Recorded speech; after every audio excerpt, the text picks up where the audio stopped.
Yepyeni bir tarif videosu ile daha hepinize tekrardan selamlar, sevgiler. Kanalıma hoş geldiniz. Bugün sizlerle birlikte incecik hamuru bol iç malzemesiyle yemelere doyamayacağınız oldukça lezzetli bir gözleme hazırlayacağız. Tarifimize başlamadan önce videomu hangi ülke veya şehirlerden izlediğinizi yorumlarda benimle paylaşırsanız çok sevinirim. Şimdiden hepinize teşekkür ediyor ve hemen hızlıca hamurumu hazırlamaya başlıyorum. Öncelikle 5 su bardağı un aldım. Üzerine 1 tatlı kaşığı dolu olacak şekilde tuz ekledim. Azar azar su ilavesi yaparak önce kaşıkla karıştırıyorum ki yoğururken elime çok fazla yapışmasın. Hamuru biraz toparladıktan sonra kaşığı çıkartıyorum ve elimle tamamen pürüzsüz güzel bir kıvam alana kadar yoğurmaya devam ediyorum. Her zaman olduğu gibi klasik 200 mililitrelik su bardağı kullandım. 5 su bardağı un için 2 su bardağı su yeterli olacaktır. Hamuru kasede tamamen toparladıktan sonra tezgahın üzerine alıyorum ve tamamen elastik bir kıvam alıncaya kadar yoğurma işlemine devam ediyorum. Sizlere her zaman söylediğim gibi bu gibi hamurlarda ister oklavayla ister elimizle açalım. Hamurun kıvamı gerçekten çok önemli. Hamuru ne kadar güzel yoğurursanız daha sonra açma işleminde sizler için de bir o kadar kolaylık olur. Hemen hızlıca hamurumuzu eşit ölçülerde kesip elimle bezeler haline getirmekle işime devam ediyorum.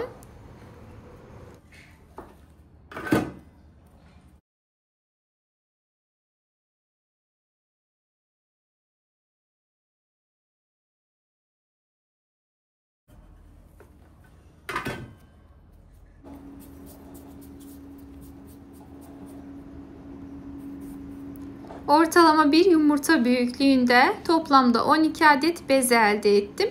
Bezeleri hemen bir kenara aldım ve açarak işime devam ediyorum. Eğer isterseniz hamuru biraz bekletip hatta o şekilde daha iyi olur açıkçası. Ben zaman kaybetmemek adına hemen hızlıca bu şekilde açmakla devam ettim. Üzerlerini de örtmedim çünkü kuruyacak kadar süre bekletmeyecektim. Hem de hamurları daha küçük açtığım için zaman kaybetmiş olmadım açıkçası. Ama dediğim gibi eğer hamuru bekletecekseniz kenara alsanız bile üzerini mutlaka örtün ki kuruma olmasın.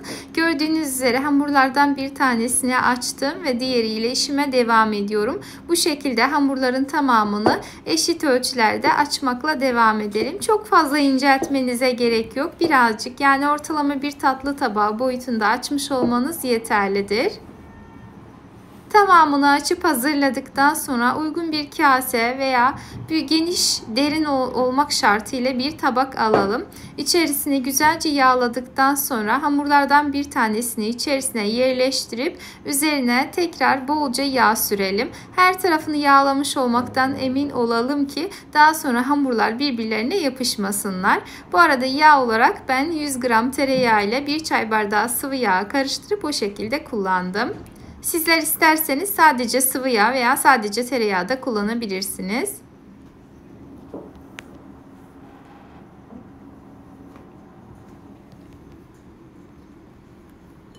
Aralarda tek tek yağlama işlemlerini göstermedim. Bu şekilde hızlıca geçtim.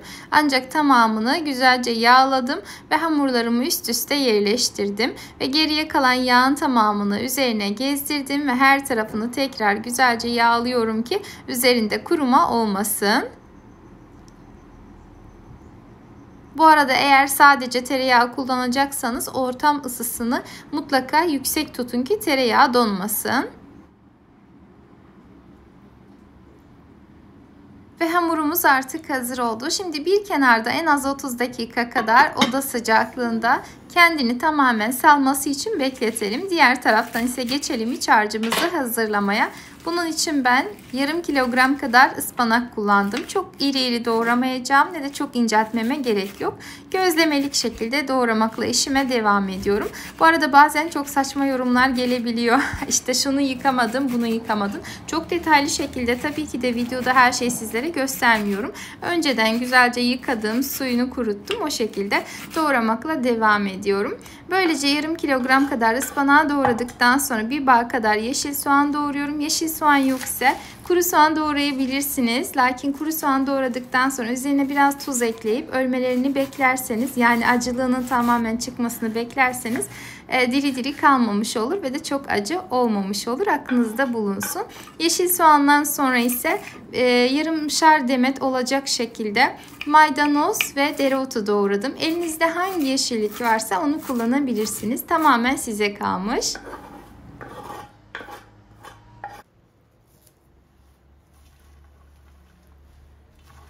Ve son olarak şöyle güzelce yeşillikleri karıştırdıktan sonra peynirlerimizi hazırlayalım.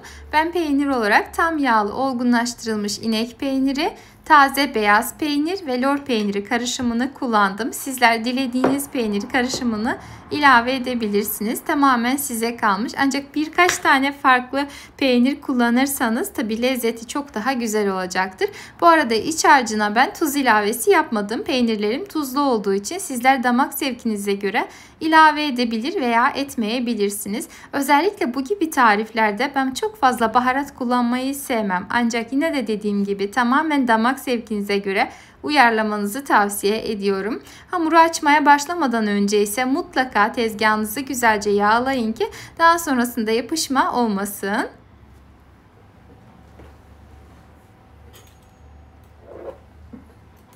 Hamuru incecik açtıktan sonra bir pizza ruleti veya bıçak yardımıyla ortasından aşağıya ve yukarıya doğru bir çizik açalım ve üzerine iç harcımızı yerleştirelim. Yeşillikleri koydum, hemen peyniri de koydum ve katlıyorum.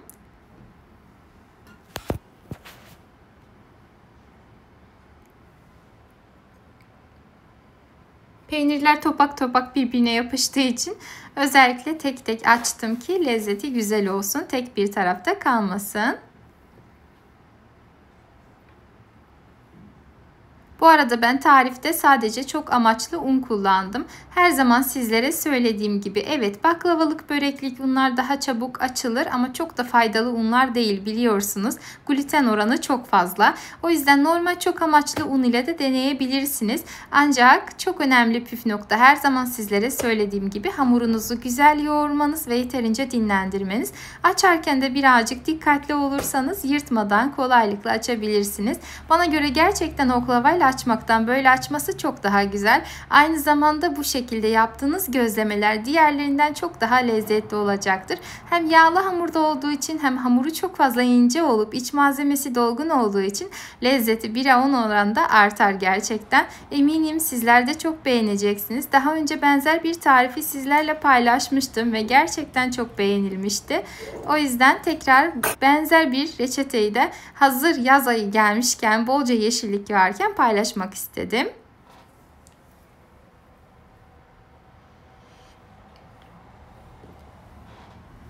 Bu arada eğer videomu buraya kadar izlediyseniz yorumlarda benimle etkileşimde bulunursanız çok çok sevinirim. Herhangi bir emoji bırakmanız bile yeterli olacaktır. Şimdiden desteğiniz için çok teşekkür ediyorum.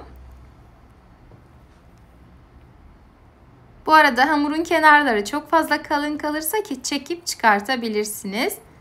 Ancak kalın kalırsa çıkarmasanız bile kesinlikle korkmayın. Özellikle bu gibi tariflerde hamurun iç malzemesi dışını hafiften ıslattığı için daha sonrasında çok da çıtır kalmayacaktır. Yumuşak olacağından kesinlikle gözünüz korkmasın. Hemen gördüğünüz gibi tavaya aldım. Arkalı önlü bir şekilde orta ateşte pişirdim. Çok fazla yüksek ateşte pişirmeyin ki içerisindeki yeşillikler biraz ölsün. Yani diriliğini kaybetsin.